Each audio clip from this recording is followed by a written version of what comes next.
Le message texte est arrivé à 23h47, le soir de mes 29 ans. Les fêtes à la maison, c'est pour les pauvres. On attend mieux de toi, Elena. Je suis restée figée devant l'écran de mon téléphone, la lumière tamisée de mon petit studio rendant chaque mot plus cruel, comme gravé au fer rouge dans ma mémoire. Mes parents avaient toujours été comme ça, obsédés par le statut, obsédés par l'image, mesurant la valeur d'une personne à la taille de son compte bancaire et au prestige de son code postal. Ils vivaient dans un monde où les apparences comptaient plus que l'authenticité, où la réussite se mesurait en mètres carrés et en marques de luxe, plutôt qu'en bonheur ou en épanouissement. Mais cette fois, c'était différent. Cette fois, ça semblait définitif. J'avais passé la soirée seule, à manger thaïlandais en livraison devant de vieux films, en essayant de me convaincre que la solitude me convenait. Mais la vérité, c'est que j'espérais, bêtement, désespérément, qu'il m'appellerait. Qu'il se souviendrait. Que, pour une fois, je compterais assez pour interrompre leur agenda social parfaitement orchestré. Je préparais quelque chose de simple pour mes 30 ans à venir. Rien d'extravagant, juste quelques amis proches, de la nourriture maison, peut-être quelques guirlandes lumineuses accrochées dans mon minuscule salon. Je pensais que ce serait chaleureux, intime, authentique. Mais pour mes parents, Margaret et Robert Ashford, ce n'était pas suffisant. Je n'étais pas suffisante. Pendant des années, je m'étais tordue dans tous les sens pour obtenir leur approbation. Juste après l'université, j'avais accepté un travail écrasant dans un cabinet de conseil prestigieux, parce que ça avait fière allure sur le papier, même si au fond de moi, je rêvais de devenir photographe. J'ai passé 5 ans à analyser des tendances de marché et à faire des PowerPoint pour des clients qui ne retenaient même pas mon prénom, pendant que mon appareil photo prenait la poussière dans un placard. Je m'étais installée dans un quartier trop cher pour moi, mangeant des nouilles instantanées pendant des semaines juste pour payer le loyer, parce qu'ils accordaient plus d'importance à mon adresse qu'à mon bien-être. Mon appartement était beau, mais vide, décoré avec des meubles achetés à crédit pour impressionner des visiteurs qui ne sont jamais venus. J'avais fréquenté des hommes qu'ils approuvaient, des hommes à succès, ambitieux, et complètement inadaptés à moi en repoussant ceux qui me voyaient réellement tel que j'étais. Il y avait Richard, le banquier d'affaires qui parlait de résultats trimestriels pendant nos dîners romantiques. Puis David, le chirurgien tellement absorbé par sa carrière qu'il a oublié mon prénom lors du gala caritatif de son propre hôpital. Chaque relation était une mise en scène soigneusement orchestrée pour mériter l'approbation de mes parents, et chacune me laissait plus vide que la précédente. Mais ce message a été la goutte de trop. Quelque chose s'est brisé en moi, comme une porte qui se claque sur des années de quête désespérée. S'ils pensaient que les fêtes à la maison étaient indignes d'eux, très bien. Ils ne seraient pas invités à la mienne. Les mois qui ont suivi ont été un vrai chemin de redécouverte. J'ai commencé à dire non à ce qui m'épuisait, et oui à ce qui me faisait vibrer. J'ai ressorti mon appareil photo, passé mes week-ends à capturer des fresques de street art et des musiciens locaux. J'ai renoué avec d'anciens amis que j'avais négligés en courant après les standards impossibles de mes parents. Et surtout, j'ai rencontré Jack. Jack était tout ce que mes parents détesteraient, et tout ce dont j'avais besoin. Menuisier, il fabriquait des meubles magnifiques et durables avec ses mains, des pièces conçues pour traverser les générations, loin des tendances éphémères. Il vivait dans un ancien entrepôt aménagé, rempli de plantes et de projets inachevés, où chaque recoin racontait une histoire de créativité et de passion. Il portait des chemises à carreaux de friperie, avait les mains calleuses d'un travail honnête. Il riait à ses propres blagues et faisait des jeux de mots terribles qui me faisaient pourtant toujours sourire. Il trouvait que mes photos étaient brillantes et que mes parents étaient des idiots, même s'il était trop gentil pour le dire tout haut. On s'était rencontrés dans un café. Lui lisait un livre sur l'architecture durable, moi je retouchais des photos sur mon ordinateur portable pendant ma pause déjeuner. Il avait remarqué les images à l'écran du street art capturé lors d'une promenade matinale et avait engagé la conversation sur la lumière et son interaction avec l'espace urbain. Pour la première fois depuis des années, quelqu'un s'intéressait à mon art, pas à mon poste, ni à mon adresse, ni à ce que je pouvais apporter à son statut social. « Tu sais ce qu'il te faut pour tes 30 ans ?» m'a-t-il dit un soir, alors qu'on partageait une bouteille de vin assis sur l'escalier de secours, regardant le coucher du soleil peindre la ville en or. Il te faut exactement ce que toi tu veux. Pas ce que les autres attendent. Alors c'est exactement ce que j'ai fait. Ma liste d'invités comprenait Sarah, ma colocataire d'université devenue dramaturge fauchée, ma voisine Madame Chen, qui était devenue comme une grand-mère pour moi, Marcus, un collègue fan de télé-réalité aussi nul que moi, et quelques autres personnes qui m'avaient vu au plus bas, et qui étaient restées quand même. J'ai passé des semaines à préparer cette soirée, non pas pour impressionner, mais parce que je voulais offrir quelque chose de beau à ceux que j'aimais. J'ai transformé mon petit appartement en un véritable monde enchanté. Jake m'a aidé à accrocher des guirlandes lumineuses au plafond, comme des étoiles d'intérieur. J'ai cuisiné pendant plusieurs jours la lasagne de ma grand-mère, du pain maison, un gâteau au chocolat que j'ai raté 2 fois avant de le réussir. Sarah a amené sa guitare, Madame Chen nous a appris des jeux de cartes de son enfance, Marcus est arrivé avec des chapeaux de fête où l'on pouvait lire « Dirty Tirty » en lettres pailletées. La fête était tout ce dont j'avais rêvé, et rien que mes parents n'auraient jamais approuvé. Nous avons joué à des charades jusqu'à ce que nos ventres nous fassent mal de rire. Nous avons raconté des histoires embarrassantes de notre vingtaine. Madame Chen a gagné 47 $ en jouant au poker et a éclaté de rire de joie. Jake m'a offert un cadre photo qu'il avait fabriqué lui-même à partir de bois recyclé, le cadeau le plus attentionné que j'ai jamais reçu. Mais le moment qui a tout changé s'est produit vers minuit. Sarah avait convaincu tout le monde de dire ce pourquoi ils étaient reconnaissants, et quand ce fut mon tour, je fus submergée par l'émotion. Je suis reconnaissante pour ça, ai-je dit, en désignant la pièce et ces personnes magnifiques et imparfaites qui étaient venues pour moi. Je suis reconnaissante d'avoir enfin cessé de chercher l'approbation de gens qui ne me l'auraient jamais donnée. Je suis reconnaissante pour les mauvais pas de danse de Jake, pour les talents de joueuse de cartes de Madame Chen, et pour la capacité de Sarah à nous faire pleurer de rire avec ses imitations. Je suis reconnaissante d'avoir appris la différence entre être seule et se sentir seule, et d'avoir compris que le foyer, ce n'est pas combien on dépense, mais avec qui on partage ses moments. Jake avait discrètement filmé la soirée avec mon appareil photo, et il a capturé ce moment, moi, les larmes coulant sur mes joues, entouré d'amis qui me regardaient avec tant d'amour et de compréhension. C'était brut, vrai, et beau, d'une manière qui n'avait rien à voir avec un éclairage parfait ou des décorations hors de prix.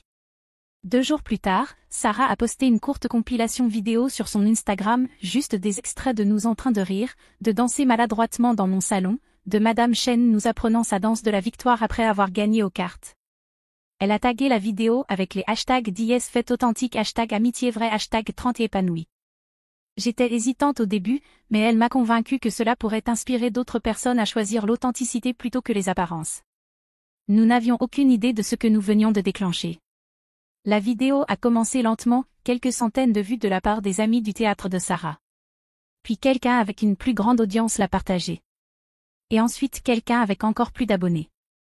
En une semaine, elle avait été vue par des centaines de milliers de personnes.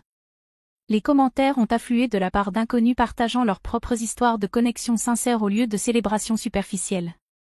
Le hashtag DS fête authentique est devenu tendance, alors que les gens publiaient leurs propres moments de fêtes authentiques, barbecue dans le jardin, soirée dansante dans le salon, dîner participatif avec vaisselle dépareillée mais plein de cœur. Une blogueuse lifestyle suivie par des millions de personnes m'a contactée pour présenter notre histoire. Dans un monde de fêtes parfaites sur Instagram et d'anniversaires à 1000 $, écrivait-elle, votre célébration a rappelé aux gens ce qui compte vraiment. Soudain, je me retrouvais interviewée dans des podcasts sur la vie authentique, et des marques voulaient sponsoriser du contenu autour des « vraies célébrations ». Mais le message qui m'a stoppé net est arrivé 2 semaines après mon anniversaire, d'un numéro que je n'avais plus vu depuis des mois. Elena, chérie, nous avons vu ta vidéo. Comme c'est merveilleux que tu reçoives toute cette attention. Nous devrions organiser une vraie fête pour tes 30 ans, quelque chose qui corresponde à ton nouveau statut. Peut-être pourrions-nous faire ça au country club? Bisous, maman. J'ai lu le message 3 fois, devenant plus en colère à chaque lecture. Ils avaient complètement ignoré mon véritable anniversaire. Aucun appel, aucun message, aucune reconnaissance pour ces 30 années de vie. Mais maintenant que des inconnus sur Internet célébraient ce que j'avais créé, ils voulaient soudainement en faire partie. Les messages suivants sont arrivés rapidement.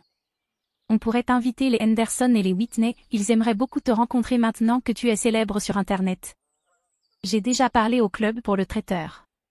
On pourrait vraiment faire quelque chose de spécial. Ton père pense que ce serait aussi excellent pour ses relations professionnelles. Pendant un instant, juste un instant, j'ai ressenti cette vieille envie familière. L'enfant désespéré en moi, qui avait passé des décennies à mendier leur approbation, murmurait, il te voit enfin. Il pense enfin que tu vaux la peine d'être célébré. Mais ensuite j'ai regardé autour de mon appartement, encore décoré avec les lumières de Jake, encore rempli de la chaleur persistante de l'amour réel et des connexions sincères. J'ai pensé au sourire fier de Madame Chen quand elle nous avait tous battus au poker. J'ai pensé aux accords terribles mais enthousiastes de Sarah à la guitare. J'ai pensé aux mains de Jake gravant soigneusement mes initiales sur le cadre photo, prenant le temps de créer quelque chose de beau rien que pour moi. J'ai pensé aux centaines de messages que j'avais reçus d'inconnus disant que ma fête les avait inspirés à arrêter de jouer un rôle et à commencer à vivre. Des personnes qui avaient annulé des événements coûteux pour organiser des rassemblements intimes nourrissant leur âme. Des personnes qui avaient renoué avec d'anciens amis qu'elles avaient perdus en poursuivant le statut et la réussite. J'ai pris mon téléphone et j'ai appelé mes parents. Pas un message, un appel. Il était temps d'avoir une vraie conversation. Elena, la voix de ma mère était pleine de cet enthousiasme fou que j'avais appris à reconnaître il y a des années. Nous sommes tellement enthousiastes à l'idée de cette fête. J'ai déjà regardé des lieux. Il n'y aura pas de fête, maman. Silence. Puis, comment ça? Mais tout le monde parle de toi maintenant. C'est ton moment. Mon moment, c'était il y a 2 semaines, quand j'ai fêté mes 30 ans avec des gens qui tiennent réellement à moi. Tu l'as manqué. Chérie, ce n'était pas une vraie fête. C'était juste, de l'amusement. Là, ce serait une célébration digne de ce nom. C'était la fête la plus authentique que j'ai jamais eue, l'interrompis-je. Et tu n'étais pas là parce que tu ne pensais pas que ça en valait la peine. Tu n'as même pas appelé pour me souhaiter un bon anniversaire. Un nouveau silence, plus long cette fois. Quand la voix de mon père s'est finalement fait entendre, elle avait ce ton mesuré qu'il utilisait lors de négociations d'affaires. Elena, ne sois pas dramatique. On peut encore arranger les choses. Ta mère a de très bonnes idées. Papa, arrête. Juste, arrête. Je fermais les yeux, sentant 30 ans de fatigue s'installer dans mes os. Je ne veux pas de votre fête. Je ne veux pas de votre approbation. Je ne veux plus passer un seul jour de ma vie à essayer d'être suffisante pour des gens qui ont déjà décidé que je ne l'étais pas. Tu es ridicule, lança ma mère, sa voix devenue plus tranchante maintenant que ses plans étaient contrecarrés. Nous sommes tes parents. Nous voulons ce qu'il y a de mieux pour toi. Ce qu'il y a de mieux pour moi, c'est ce que j'ai déjà. Des amis qui sont là pour moi. Un travail qui me comble. Un homme qui m'aime pour ce que je suis, pas pour ce qu'il voudrait que je sois. Une vie qui m'appartient, pas la vôtre. Elena, s'il te plaît. C'est fini, dis-je, et je le pensais sincèrement. J'en ai fini de courir après votre définition du succès. J'en ai fini de m'excuser de ne pas être la fille que vous vouliez. J'en ai fini de prétendre que votre amour est inconditionnel alors qu'on sait tous qu'il ne l'est pas. La ligne resta silencieuse un long moment. Quand ma mère reprit la parole, sa voix était glaciale. Très bien. Mais ne viens pas pleurer quand cette notoriété sur Internet s'éteindra et que tu redeviendras une inconnue dans ton petit appartement. Je préfère être une inconnue dans mon petit appartement, entourée de gens qui m'aiment, que quelqu'un de connu dans votre club de golf avec des gens qui ne m'aiment pas. Je raccrochai et bloquai aussitôt leur numéro.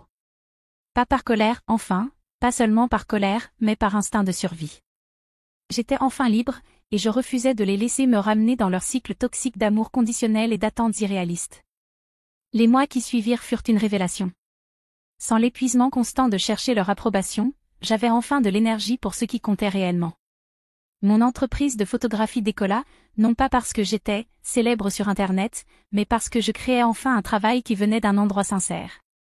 Jake et moi avons emménagé ensemble, réunissant nos petits espaces pour en faire un vrai chez nous, comme aucun autre endroit ne l'avait été auparavant. La pièce de Sarah a été repérée par une petite compagnie de théâtre. Madame Chen a commencé à se joindre à nous pour des dîners hebdomadaires, nous régalant d'histoires de sa jeunesse qui valaient mieux que n'importe quelle série Netflix. Marcus a été promu et a commencé à organiser ses propres, vraies célébrations, avec ses collègues. Le mouvement #Vraie Célébration a continué de grandir, mais j'ai quitté la lumière des projecteurs après quelques mois. J'avais dit ce que j'avais à dire, et d'autres ont porté le message à leur manière, tout aussi belle. Je suis retournée à ce que j'aimais, capturer la vie telle qu'elle est, chaotique, imparfaite, réelle. 6 mois après mes 30 ans, j'ai reçu un message inattendu sur Instagram. Il venait d'une jeune femme nommée Ashley, qui avait vu ma vidéo à un moment très difficile de sa vie. Elle organisait un mariage somptueux qu'elle ne pouvait pas se permettre, juste pour impressionner des membres de sa famille qui critiquaient tout ce qu'elle faisait. Mon histoire lui avait donné le courage d'annuler le grand mariage et de s'enfuir avec son partenaire à la place, utilisant l'argent économisé pour acheter leur première maison. Je voulais juste vous remercier, m'écrivit-elle, de m'avoir montré que les gens qui méritent qu'on fête avec eux sont ceux qui seraient prêts à le faire même dans un carton si c'était tout ce qu'on avait. Ce message est aujourd'hui encadré sur mon bureau, à côté de la photo que j'ai prise de moi ce soir-là, les yeux embués de larmes, entourée d'amour, enfin chez moi dans ma propre vie. Mes parents ne m'ont plus jamais contacté, et je n'ai pas cherché à les recontacter non plus. Parfois je me demande s'ils pensent à cette nuit-là, s'ils regrettent d'avoir manqué la chance de voir leur fille vraiment heureuse pour la première fois depuis des années. Mais la plupart du temps, je ne pense plus à eux du tout. Parce que voilà ce que j'ai appris à ma fête des 30 ans. La famille, ce n'est pas une question de sang, ni d'obligation, ni de répondre aux attentes des autres. La famille, c'est être là. C'est aimer les gens pour ce qu'ils sont, pas pour ce qu'on voudrait qu'ils soient. C'est célébrer les petits moments comme les grands, les échecs comme les réussites, la réalité parfaitement imparfaite d'une vie vécue avec authenticité. J'ai 31 ans maintenant, et je planifie déjà ma prochaine fête d'anniversaire. Elle aura lieu dans notre appartement un peu plus grand. Jake et moi avons enfin trouvé un endroit avec une vraie cuisine, avec le même groupe de magnifiques marginaux qui ont rendu mes 30 ans inoubliables. Madame Chen s'entraîne déjà à garder son visage impassible pour le poker, et Sarah est en train d'écrire une chanson pour l'occasion. Jake construit quelque chose de mystérieux dans son atelier, qu'il promet de me faire pleurer de joie. Il n'y aura ni lieu luxueux, ni décoration de créateurs, ni liste d'invités conçus pour impressionner. Il n'y aura que nous, la famille choisie, l'amour réel, et le genre de célébration qui a vraiment du sens. Et si ce n'est pas assez pour certaines personnes, eh bien, tant pis pour elles. Parce que j'ai enfin appris la leçon la plus importante de toutes.